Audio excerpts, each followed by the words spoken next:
Stop letting ChatGPT write your copy for you. Tick that, number one. How do you decide what not to build into a go-to-market plan, and how do you justify those cuts? Go back to what the user behaviors are. That should be the baseline, right? That's what you're trying to communicate. Also, just make sure that we've recently made this mistake. Scope things out early and be really, really ruthless about stuff not creeping in. We recently made that mistake where we're like, oh, we should do this very last minute. And of course it flopped because we didn't put the right level of effort into it. But it was a self-reminder to ourselves of just because you can do it doesn't mean that you should do it, right? Everything should be done in time, with purpose, aligned to the scope of the project.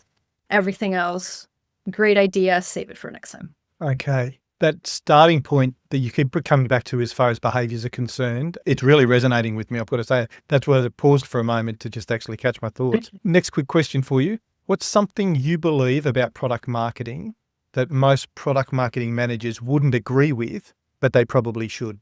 You need a background in products. You need to learn how product works. You need to speak their language. You need to know how sprints work. You need to know how roadmaps are set up. You need to know how product development, what dual track Agile is, how it works, how it benefits you. Because the launch of a feature does not begin once the feature is built. You don't take over at that point. It begins when the product team was in that room and said, hey, we should solve this problem. And that's where you ask your first why. Why should we solve this problem? Who are we solving it for? And you can only do that effectively if you understand how product works. Brilliant. Brilliant.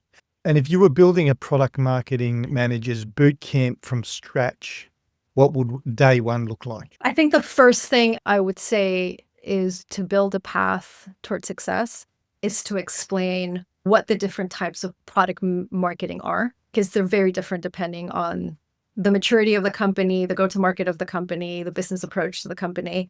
You can be more towards sales enablement.